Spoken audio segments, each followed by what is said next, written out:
Spadi, mesdames, messieurs, bonsoir. Merci de nous rejoindre pour cette édition en français de la TNL.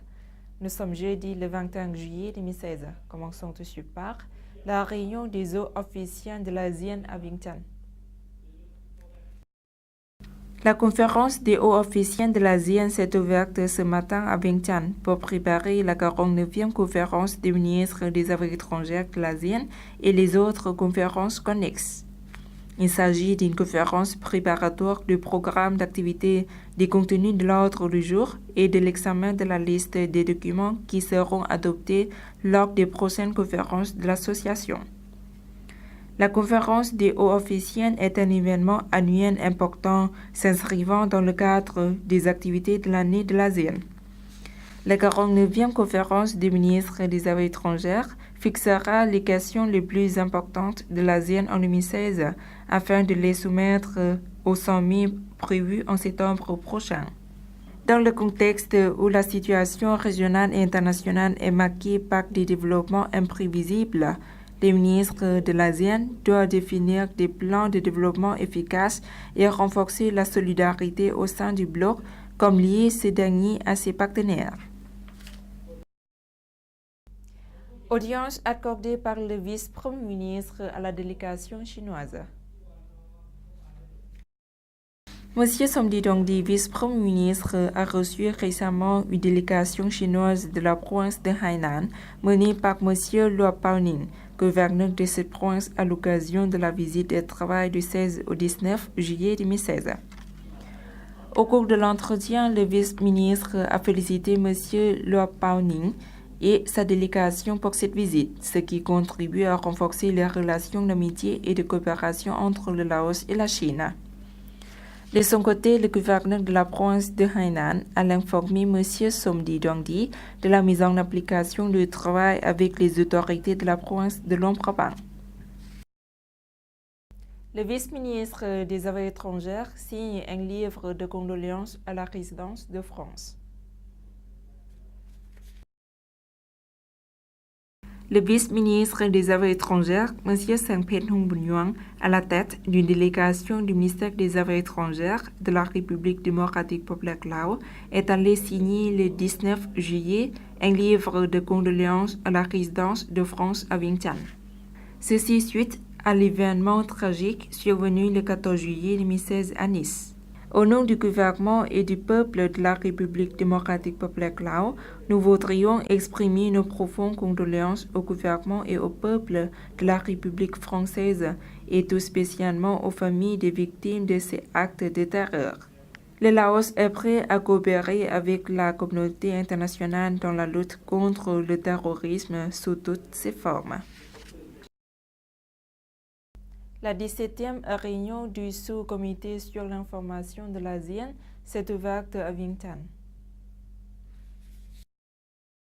La 17e réunion du sous-comité sur l'information de l'ASEAN s'est ouverte le 20 juillet à l'hôtel La Plaza à Vientiane, sous la présidence de M. Pinpatana Pandamali, chef du département des masses médias et chef du comité de la culture et de l'information du ministère de l'information, de la culture et du tourisme, et en présence de M. Savankonra Samundri, vice-ministre de l'information, de la culture et du tourisme. Les délégués de tous les États membres de l'ASEAN, le secrétariat de l'ASEAN, des représentants du sous-comité de l'ASEAN ont assisté à cette réunion.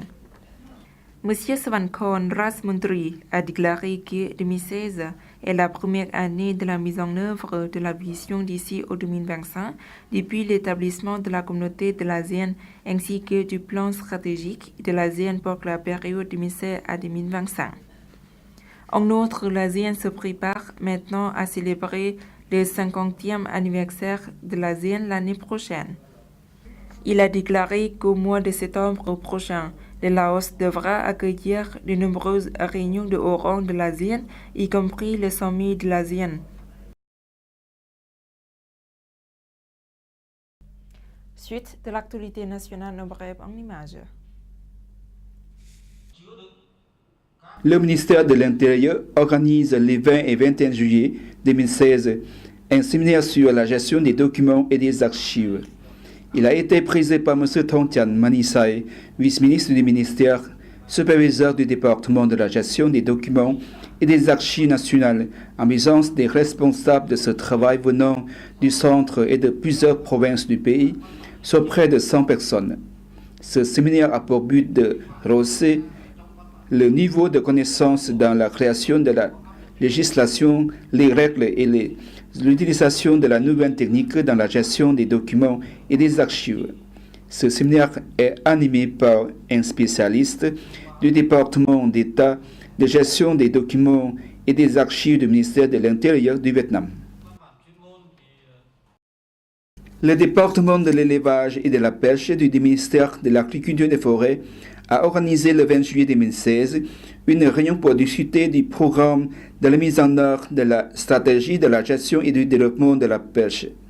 La séance s'est déroulée en présence de M. Bun Quang Kham Bun Hang, vice-ministre de l'Agriculture et des Forêts, de M. Stephen Luca, chef de l'Organisation des Nations Unies pour l'alimentation et l'agriculture au Laos, des représentants du ministère des Ressources naturelles et de l'Environnement et du ministère de l'Énergie et des Mines. Ce projet du département de l'élevage et de la pêche a reçu l'aide de la FAO pour créer un plan de 5 ans pour la mise en œuvre de la stratégie de la pêche, disons jusqu'à 2025. Une réunion pour préparer la discussion sur le 4e épisode du programme télévisé pour les enfants sur le thème Mon village a été organisée le 20 juillet 2016 à Vientiane. Elle s'est déroulée en présence du chef du département des médias de l'UNICEF au Laos, de M.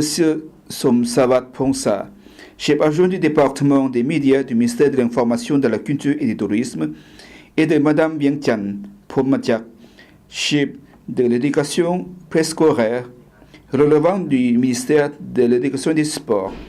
Ce programme télévisé sera diffusé via la télévision nationale Lao de la chaîne 3 de 6h45 à 7h et via la chaîne de Laosta de 7h45 à 8h. Un mémorandum du plan de la coopération entre le département national des archives du ministère de l'Intérieur de Laos et le département de la documentation et de l'archive d'État du Vietnam a été signé le 19 juillet 2016 à Vientiane. Les signataires étaient Mme Phitmani Luanglat, chef adjoint du département national des archives, et M. Do Van Tuan, chef adjoint du département de la documentation et de l'archive d'État, en présence de M. Thong Tian Manisai, vice-ministre de l'Intérieur, chargé d'archives. Pour le plan de la coopération de l'année 2017, envisage de former des fonctionnaires dans le secteur des documents pour la coopération dans l'échange d'expérience, de la recherche des documents concernant l'histoire des deux nations, Laos, Vietnam. Ouverture de la première exposition des meubles 2016 au centre commercial de l'art high-tech de Vientiane. Reportage. Le ministère de l'Industrie et du Commerce et l'Association L'Art des Meubles ont organisé le 20 juillet la première exposition des meubles 2016 au centre commercial de l'art high-tech de Vientiane, en présence de M. Sonsai Siphandon, vice-premier ministre, de Mme Khemani Phonsena, ministre de l'Industrie et du Commerce, M. Khamphai Sana, président de l'Association des fournitures Lao et des invités. Plus de 47 unités et plus de 100 grands stands des entreprises des meubles participent à cet événement. M. Khamphai Somsana, président de l'Association de l'art des meubles, a déclaré lors de la cérémonie d'ouverture que cette exposition est l'une des activités qui a pour but d'accueillir la communauté économique de l'ASEAN, AEC, de créer des capacités de l'association et de se présenter aux clients locaux et étrangers. M. Khamphai Somsana, président de l'Association des meubles Lao, suggérait que le traitement du bois ne souffrirait pas en l'absence de location de quotas, en disant que la quantité de bois provenant d'autres sources, les plantations et les projets de développement étaient assez grandes pour satisfaire la demande.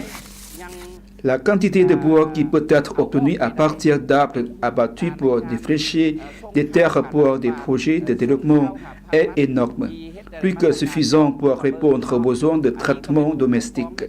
Auparavant, le gouvernement a autorisé environ 200 000 mètres cubes de bois à découper chaque année en moyenne, y compris le bois à utiliser pour la transformation intérieure.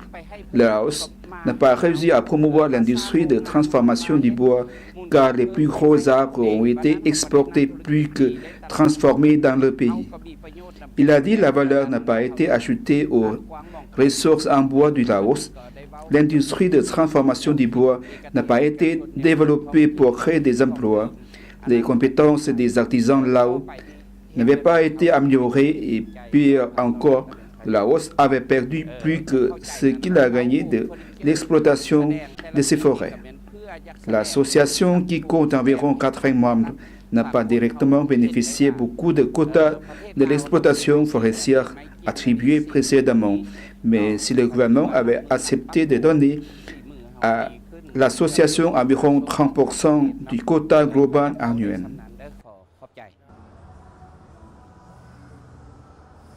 Dans l'avis publié le 1er juin, le gouvernement a demandé aux autorités de sanctionner résolument, sans compromis, ceux qui violeront ces mesures.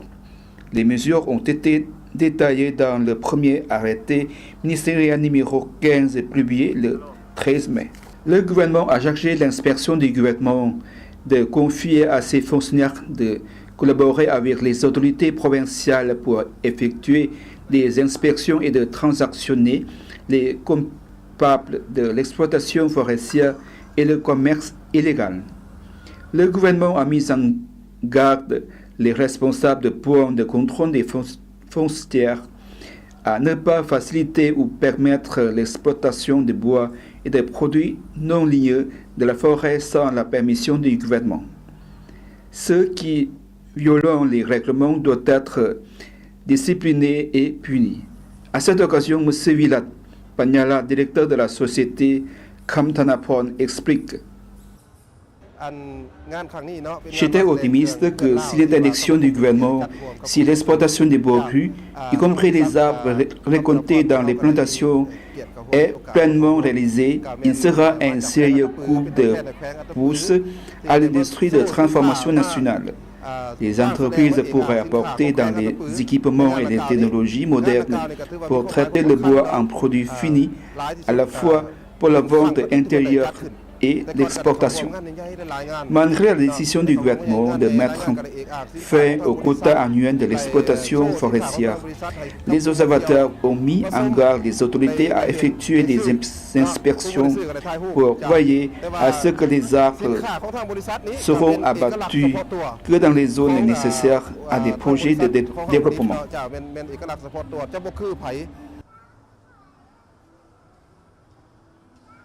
Jusqu'au 20 juillet après-midi, le volume des transactions commerciales signées pendant cette exposition s'est établi à 20 milliards de kip, en croissance de 80% par rapport à l'événement précédent, et 46 entreprises de coopération économique ont été signées, représentant un total d'investissement de 16 milliards de kip, et cette exposition se déroulera jusqu'au 24 juillet. Voilà, c'est la fin de cette édition. Toute l'équipe vous remercie pour votre fidélité. Pour voir nos reportages, auront lieu sur la page internet du journal en français de la TNL. Au revoir.